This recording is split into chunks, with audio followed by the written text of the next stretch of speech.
जुल्म हो रहा होता तो पूरी दुनिया में मुसलमानों के साथ बहुत ज़्यादा जुल्म हो रहा है, तशद्दुद हो रहा है उन पर। पाँचवीं बड़ी इकोनॉमी में पाँचवीं नंबर पे है, तो उनका इनका जोड़ बनता ही नहीं है। और जो उन्होंने कॉन्फ्लिक्ट को चल रहा है, जो इन्होंने एक्स पे वो ट्वीट किया है आप इंडिया के प्राइम मिनिस्टर को कि भाई आप जो इसराइल के साथ मिले हुए हैं, ये बहुत बड़ी गलत बात की है। थिंक टैंक्स उनके अच्छे काम कर रहे हैं, उनके लोग बेहतरीन जगह के ऊपर हैं। देखें जो उनका रशीद थ्रोर था साहब का, जो उनका फॉरेन मिनिस्टर था, उसने बेहतरीन जो ना किताबें लिखी हुई हैं।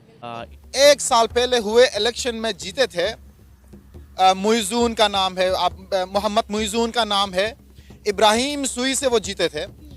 तो उन्होंने अपना नैरेटिव ये बनाया था कि हमारा सबसे बड़ा दुश्मन इंडिया है। इंडिया G20 मेंबर है और वो दुनिया की अब यूके के बराबर या उससे ज़्यादा ये बताया जा रहा है कि उसकी इकॉनमी है। आप जो है एक एक्सट्रीमिस्ट कंट्री हैं अनफॉर्चुनेटली, और जो एक रिलीजियसली ओरिएंटेड जो एक मेंटालिटी है पाकिस्तान में जो प्रिवेल की हुई है, उसमें जो है वो डीप डाउन मसाइल हैं। 1988 के अंदर कू हुआ तो सबसे पहले हेल्प के लिए मालदीव कौन पहुंचा? इंडिया पहुंचा। इसी तरह 2004 के अंदर सुनामी में मालदीव तबाह हो चुका था, बर्बाद हो चुका था, सबसे पहले कौन पहुंचा? इंडिया पहुंच गया।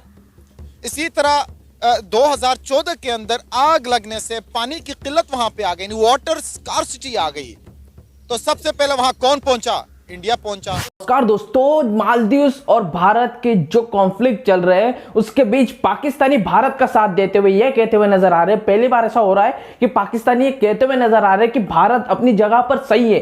दूसरी तरफ पाकिस्तानी ये कहते हुए भी नजर आ रहे हैं कि किस तरह से भारत की दुनिया भर में पावर इतनी बढ़ चुकी है कि मालदीव्स अपने घुटने पर आ चुका है और इससे भी बदतर हालत होने वाली मालदीव्स की। तो पाकिस्तानी इस बारे में क्या कुछ कह रहे हैं और भारत के सपोर्ट में क्या कहना चाहते हैं, आइए सुनते हैं। सर, ये जो इस वक्त जंग छिड़ी हुई है मालदीव्स वर्सेस इंडिया, क्या कहेंगे आप इस जंग को लेकर? क्या मालदीव्स इस कंडीशन में है कि इंडिया के साथ इस जंग को जो है वो बर्दाश्त कर सके? बहुत शुक्रिया आपने हमें मदऊ किया इस प्रोग्राम में। देखिए जी, मालदीव की बात करें तो मालदीव कोई बहुत बड़ा मुल्क नहीं है, ये तो एक जजीरा है, चारों तरफ पानी, बीच में छोटा सा एरिया है। लेकिन वहाँ के सदर जो एक साल पहले हुए इलेक्शन में जीते थे, मुइज़ून का नाम है, मोहम्मद मुइज़ून का नाम है, इब्राहिम सुई से वो जीते थे। तो उन्होंने अपना नैरेटिव ये बनाया था कि हमारा सबसे बड़ा दुश्मन इंडिया है। जिस तरह इंडिया के अंदर एक नैरेटिव बनाया जाता है इलेक्शन में कि पाकिस्तान हमारा दुश्मन है, तो वो कश्मीर को लेकर इलेक्शन जीत जाते हैं, ये हमारे सामने है। इसी तरह मालदीव्स के अंदर सुई ने मुइज़ू के खिलाफ ये प्रोपेगेंडा किया कि आप इंडियन नैरेटिव आप बयान कर रहे हैं, लेकिन ऐसा नहीं हुआ। उन्होंने कहा कि इंडिया हमारे सबसे बड़ा दुश्मन है और मुइज़ू इस बयानिए को लेके वो जीत गए। जीतने के बाद लोगों में अपना नाम तो रोशन कर गए, लेकिन हकीकत इसके बरक्स है। अब इसको समझने के लिए माजी में जाना पड़ेगा। 1988 के अंदर कू हुआ तो सबसे पहले हेल्प के लिए मालदीव कौन पहुंचा? इंडिया पहुंचा। इसी तरह 2004 के अंदर सुनामी में मालदीव तबाह हो चुका था, बर्बाद हो चुका था, सबसे पहले कौन पहुंचा? इंडिया पहुंच गया। इसी तरह 2014 के अंदर आग लगने से पानी की किल्लत वहां पे आ गई, वाटर स्कार्सिटी आ गई, तो सबसे पहले वहां कौन पहुंचा? इंडिया पहुंचा। इसी तरह 12 घंटे के अंदर million of tons of water उन्होंने मालदीव्स में पहुंचा दिया। अगर माजी देखा जाए तो आपका हमेशा सबसे करीबी 600 किलोमीटर भी नहीं है मालदीव इंडिया के दरमियान एरिया, तो वहां पे सबसे पहले आपकी हेल्प को कौन पहुंचा? इंडिया पहुंचा। तो आप उसी दोस्त के साथ आप दुश्मनी निभा रहे हैं। और दूसरी आपकी इकोनॉमी देखें, इकोनॉमी सबसे कम है। खैर हम तो, हमारी तो मालदीव से बहुत ज्यादा है। करने जा रहा हूँ इंडिया और मालदीव के दरमियान जो एक कॉन्फ्लिक्ट चल रहा है, बहुत बड़ा कॉन्फ्लिक्ट है सर। इस टाइम गूगल पर सबसे ज्यादा ट्रेंड किया जाने वाला बायकॉट मालदीव। इंडिया का बच्चा बच्चा उठकर, उनके बड़े एक्ट्रेस मिलकर, उनके वज़ीर-आज़म सारे एकजुट हो गए हैं। और जब आप देखते हैं कि इकोनॉमिकल पावर दिखानी हो तो कोई इंडिया से सीखे। मालदीव जैसी कंट्री को बैकफुट पे ला दिया उन्होंने।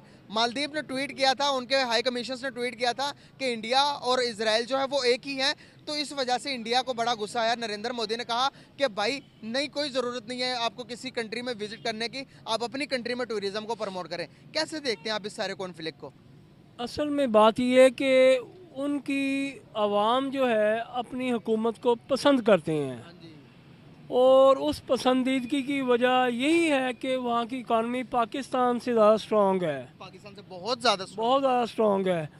देखें, वो वहाँ पर मुस्लिम भी हैं, हिंदू भी हैं, सिख भी हैं, ईसाई भी हैं और दीगर बहुत सारी कौमें हैं। मैं इस बात को अप्रिशिएट करूँगा कि इंडियन गवर्नमेंट ने तमाम तर सेक्ट्स को, तमाम तर जो है इकट्ठा किया हुआ है, बावजूद इसके कि वो मुसलमानों पर जुल्म भी करते हैं, मगर फिर भी वहाँ के मुस्लिम हिंदुस्तान के ही गीत गाते हैं। वो यही वजह है कि उनकी पॉलिसी बेहतर है। सेक्टेरियन जुल्म तशद्दुद होना वो एक अलग बात है, लेकिन गवर्नमेंट की तरफ से न्यूट्रल पॉलिसी होना वो एक अलग बात है। सर आपने कहा जुल्म होता है, सर अगर जुल्म होता वहाँ पर तो अभी आप किसी भी हिंदुस्तान के मुसलमान से बात करें और उसे कहें कि हमारे पास आए, इंडिया पाकिस्तान आ जाए, किसी भी मुसलमान को वो कहेंगे भाई आप हमारे पास आ जाओ, कभी नहीं आएंगे, कभी नहीं आएंगे। फिर जुल्म कहाँ हो रहा है? जुल्म है, इसमें कोई शक नहीं है, लेकिन उनकी पॉलिसीज जो है ना वो जुल्मानी है। जुल्म किस तरीके से है, थोड़ा समझाएं ज़रा हमारे ऑडियंस को, शायद उनको समझ आ जाए। मेरी तकरीबन 40 से 60% जो व्यूवरशिप है वो इंडिया से है, और मुसलमान जहाँ पर भी होते हैं वो कहते हैं कि भाई ईमान, अपने वतन से मोहब्बत ईमान का आधा हिस्सा है, और वो अपने वतन से मेरे ख्याल से कि हमसे भी ज़्यादा लॉयल है।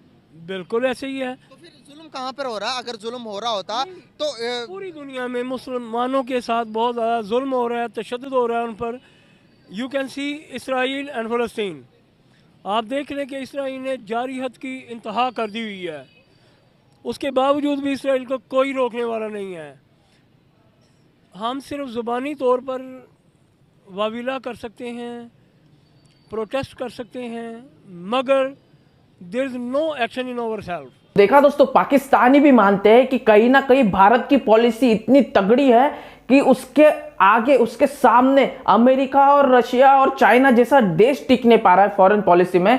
तो फिर ये मालदीव इतना सा एशिया का सबसे छोटा देश होकर ये भारत से भिड़ने के लिए कैसे तैयार हो गया?